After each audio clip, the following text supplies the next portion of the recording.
Najee Ali, San Pedro resident. We are here greatly concerned about the 7 people shot. 2 people lost their lives here in this park. So we have a coalition of San Pedro community leaders and residents who will be speaking out concerning the issue of violence in our community and how we can help solve them.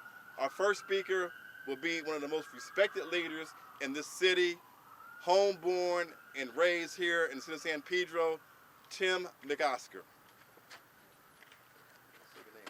Good morning, Tim McOsker, resident of San Pedro, TIMMCOSKER.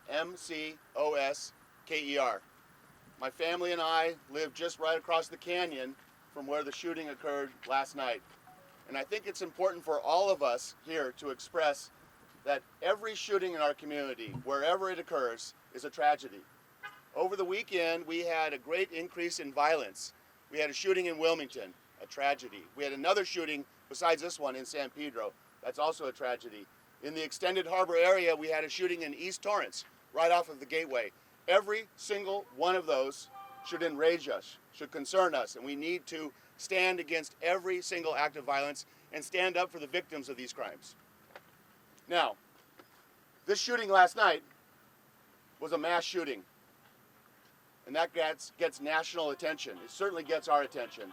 And what's significant about last night's shooting is that it happened in a public park, a sanctuary for nature, for peace, for family activity. It happened at a time when hundreds of people were enjoying the park. And what's important for us to do as a community is realize this is the fault of each and every one of us, public and private, on this side of the camera, on that side of the camera, throughout the community. In our park system, we have a system for pulling permits. We know the city of Los Angeles is a difficult place to deal with, but those permits are important. And we need collectively as a community to get to the bottom of when is a permit issued? How is a permit vetted? When a permit is issued, and parks are for everybody, permits need to be issued. Parks are for everybody, not just for the local community, but for everybody. When those permits are issued, what safety precautions do we take? What part of the city family engages in making sure that we're keeping the environment safe for the permittee and for the other folks using the park? So we need to get to the bottom of, and I will not speculate at this moment about what permits were issued, what permits were not issued. I will not speculate on whether or not we communicated to LAPD and whether or not we had a safety system in place. But I will tell you that last night's event was chaotic. As folks were trying to leave the park, paramedics were trying to come in. Life-saving procedures were delayed. A situation was made terribly unsafe. And so we as a community are committing to you that we are going to get to the bottom of this event, but we are also going to ensure that we have safe and healthy parks for everyone. Now, a big part of this investigation and review and going forward and looking forward positively is going to be our neighborhood council system. I want to call up a dear friend and a great community leader, Ray Regalado, who is the president of the Northwest Neighborhood Council, which is the neighborhood council that is right here in this area over the park. So, Ray Regalado.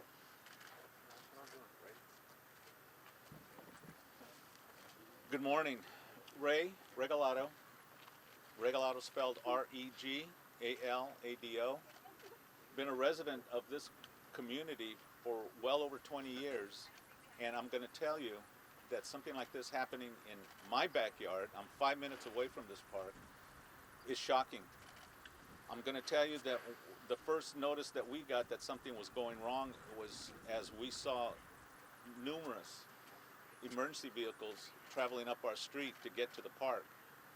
And it was very, very disturbing finding out through the internal network that people have here in our community that something like this happened at Peck Park. Peck Park is an important park to our community. You could see just by the fact that we have pools, baseball diamonds, basketball courts, all these different activities that during the time of COVID was very important because this is the only place people can come and gather. Our neighborhood council is very well aware of what happened. Our neighborhood council, again, Northwest San Pedro Neighborhood Council, and I am the president of that neighborhood council, and I guarantee that we are going to have an opportunity to deconstruct what happened here so that the community knows exactly what happened, and the community knows exactly what needs to happen to make this something that doesn't happen here again. But the more important thing, as Tim had indicated, these types of incidents happen all over the city.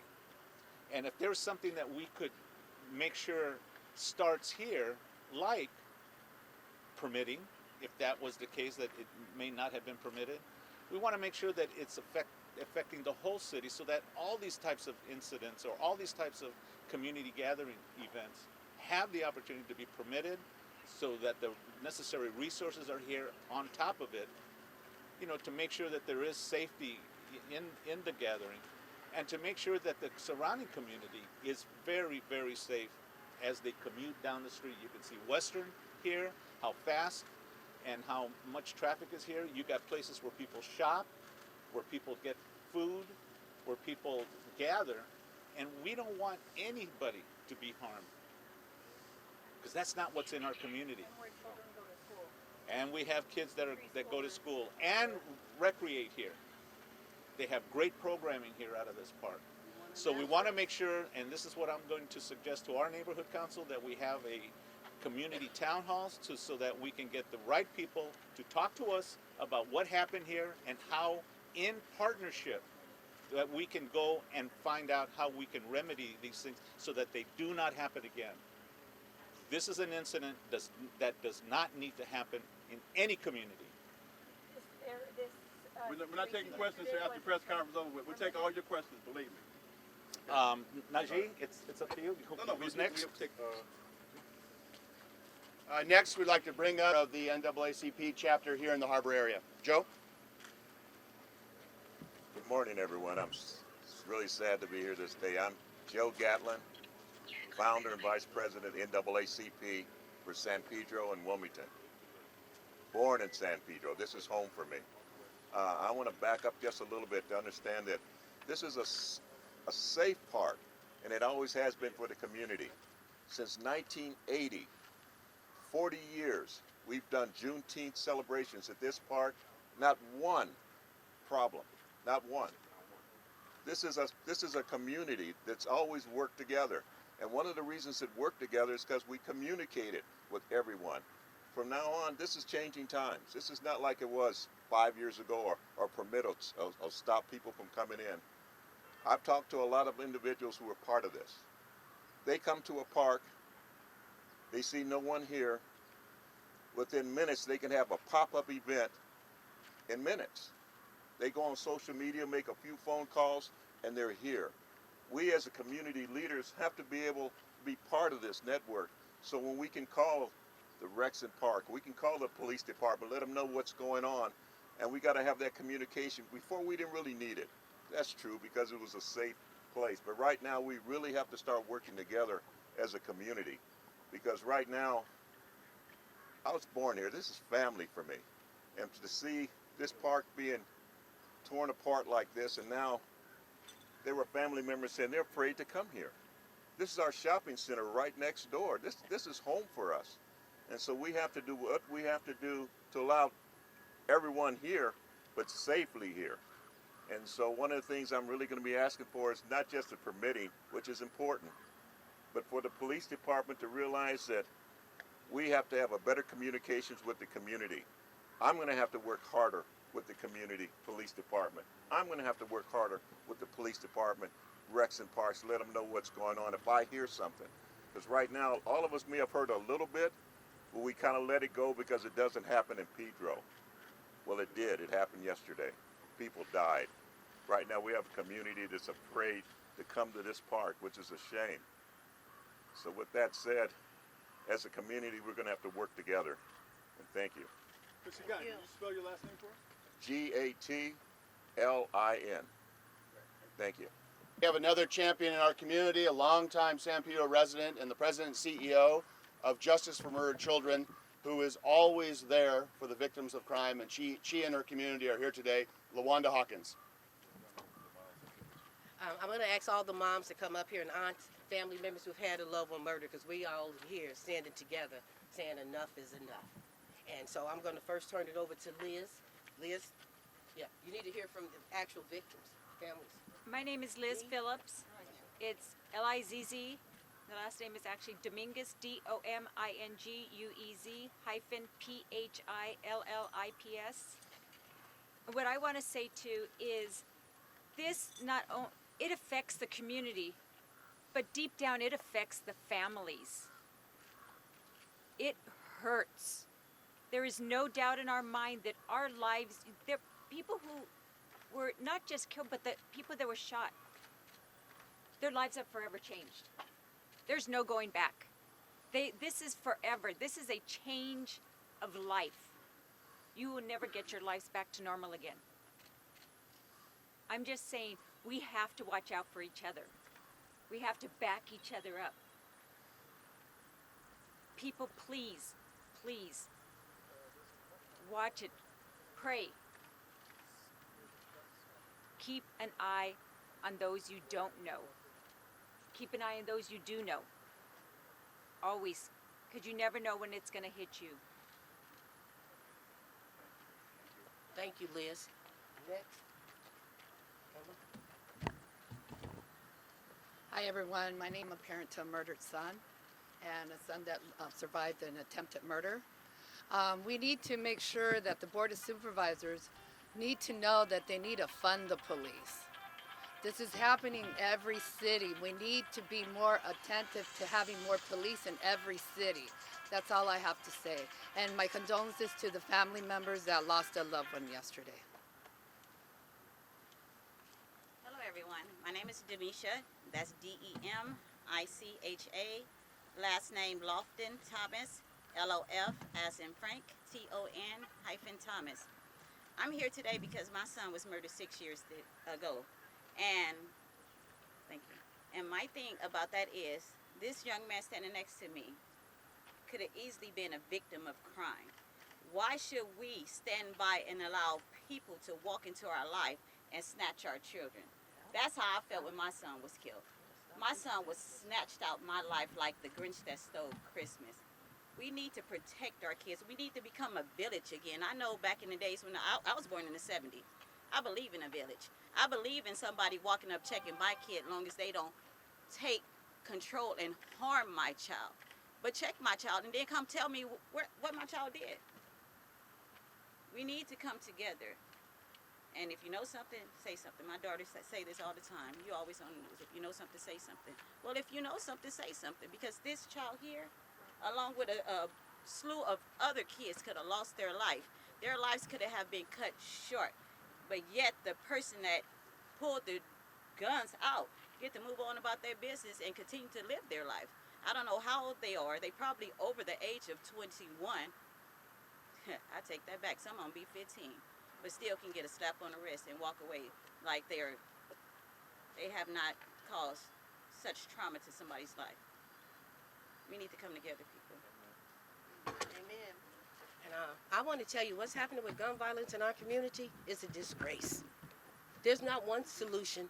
It's going to take all of us, as everyone continues to tell you. But it has to be some form of a solution. It cannot continue to go like what's happened. We need to know what things were in place, what things are in place at this park to deal with crowd control. How are they monitoring this park? What was the schedule for yesterday? Who checked? Who was supposed to be in charge? We have over 8 people who are victims of gun violence. Not only the people who were shot, but some of the people who were actually here who witnessed it. Now they're messed up too. What about their lives? And what about our community right here? What about that? Because now we're marked as one of the cities as a mass shooting. Now we go down in that. That wasn't our intent, a lot of us, when we moved in this damn community, to have this happen. And what about this kid's future? What about his and the other kids that were here? This park right here, this is for our babies, where we bring them every day. Yeah, safest park we thought in the world. But now you didn't snatch that from us. And you don't know how that feels when someone takes that from you. You don't get it back. It's not like, hey, here you go. Like what D and them said, having their children murdered, they don't get it back. It ain't no comeback on this. But what are we going to do? We can't go back to tomorrow. But what are we going to do to stop it, to make sure it don't happen? Because what happened here wasn't the first time it happened at this park. But we got to try our best to make sure it's the last time it happened at this park. That this park will not be known for this type of behavior. But we should be known for the change and the difference that we're going to make at this park. They talking about having these meetings, but I hope they include the people in the community. Because if they meet among themselves making decisions, it don't work. We appreciate what the governor said the other day, but it wouldn't have prevented this. This is what I'm saying. They got to get to the root of these damn problems, because there's something seriously wrong. When people came to this park in broad daylight and pulled out weapons and thought it was okay to shoot someone and thought they could walk out of here like it was nothing. So that speaks to all of us. All of us. What about our responsibility to this community and to our children? Because now you have given them a nightmare, y'all. This has been a nightmare.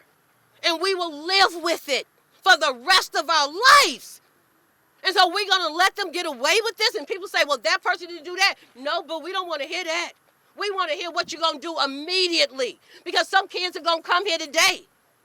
Some parents going to bring their kids here today. And what are you going to do to protect them? We want to know. McDonald's is right there. Everybody walks up and down. Our kids come on skateboards. This is how we live up here. Now you done came up here and shattered it? They're taking our... Yeah, how dare you? And where are these elected officials? Why aren't you saying something? I'm disappointed. Spell your name for us. The LaWanda Hawkins, HAWKINS, and I'm with the group called Justice for Murdered Children. We don't want no more members. And what happened last night created more. The only way you could be a member of this organization is having a loved one murdered. And what happened last night put more members, and we're fighting against it. Enough is enough. Saying it ain't enough. We want signs up. We want public service announcements everywhere. We want some things to happen immediately. How many more mass shootings have to happen? And we need to change the rules about the parents. Hi, how you doing? I'm Reginal Scott. I'm Reginal Scott, the senior. This is my son, Reginald Doc Scott, the junior, the second. I coach here for Peck Park. This is one of the best parks here. I'm also a recreation coordinator for the city of LA. This is a beautiful park. This is a beautiful area. And just sometimes with all the projects closing in LA, a lot of people are coming out to this city to bring a lot of different violence and everything like that. But the thing is that it's a black and a Hispanic thing that we need to stop. Now you go anywhere else in the country of the United States and everybody is together. California being a president state, we are perpetuating a lot of violence between each other race. We need to stop that.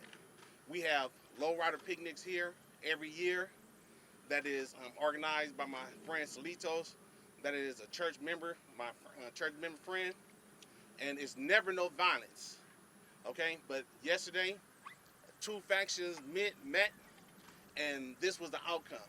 Now as men, we are here to protect our boys. Before we be in a gang and before we have that lifestyle, think about your family.